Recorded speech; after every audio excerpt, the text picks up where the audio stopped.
Aujourd'hui, je voulais vous présenter une nouvelle astuce bijoux qui va vous aider à connaître la qualité de vos bijoux. La qualité, ça passe par quoi? La qualité d'un bijou, ça passe surtout par la matière du bijou. Je vais vous présenter les 3 matières qu'on utilise en général dans le bijou, à savoir l'or, l'argent et le plaqué or. Donc on va commencer par l'or. L'or, c'est la matière au top du top, le must-have.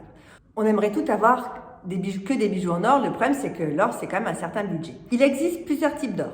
L'or 24 carats, l'or 18 carats, l'or 14 carats, l'or 9 carats. Qu'est-ce qui différencie ces différents ors?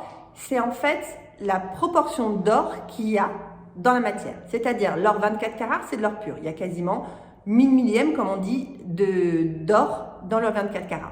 Aujourd'hui, trouver des bijoux en or 24 carats, c'est pas ça. Pour la simple et bonne raison que l'or a énormément augmenté ces dernières années. Pour vous donner une idée, entre 2000 et 2010, l'or a pris 600%. Entre 2015 et 2020, l'or a pris 60%. Donc aujourd'hui, l'or 24 carats, c'est vraiment réservé à des bijoux d'exception. Donc l'or 18 carats, là, on va passer sur du 750 millièmes d'or, c'est-à-dire qu'il va avoir 75% d'or dans votre bijou et 25% d'autres matières, qui peut être du laiton, du cuivre, d'autres types de matières. 14 carats, on continue à diminuer en termes de quantité d'or pur et 9 carats également. C'est pour ça que les bijoux 9 carats sont bien moins chers que les bijoux 18 carats. Ensuite, on va parler des bijoux en argent. Comme vous avez pu le constater, en général, quand vous achetez un bijou, il y a un poinçon dessus qui est 925. Qu'est-ce que veut dire ce poinçon? Ce poinçon, ça va vous certifier la qualité du bijou, c'est-à-dire la qualité de l'argent. On met un poinçon 925 qui signifie que votre bijou est à 92,5% fait en argent.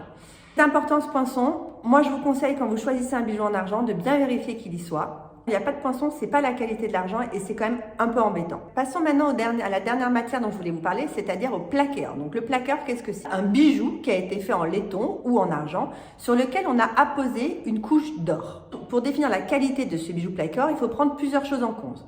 La première chose, c'est la quantité d'or qui a été posée sur le bijou.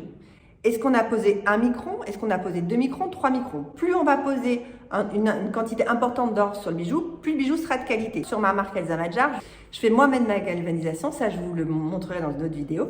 Et j'utilise donc un or 24 carats de 3 microns. Pour vous donner un exemple, ma fille a porté son bijou tout l'été, entre la piscine et la mer, et à la fin de l'été, son bijou n'avait pas bougé. Ce qui peut être ennuyeux dans le plaqué or, c'est plus le frottement entre deux bijoux. Si vous portez une bague plaqué or à côté d'une autre bague, le frottement peut, à ce moment-là, enlever un petit peu de la couche d'or que vous avez sur votre bague. Donc, comme je vous disais, il faut d'abord regarder la quantité d'or à poser sur le bijou et aussi la qualité de l'or. On repart sur la même idée, 24 carats, 18 carats, déposés sur le bijou. L'appellation plaqué or n'est valable que pour les bijoux qui ont 3 microns. Les bijoux en dessous de 3 microns, on appelle ça des bijoux dorés à leur fin. Beaucoup de fabricants utilisent 1 micron, ça reste une qualité qui est bien.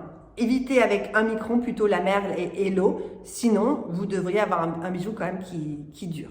J'espère que ces petites explications vous auront été utiles. N'hésitez pas à me poser toutes les questions que vous voulez. On se retrouve bientôt pour une autre astuce.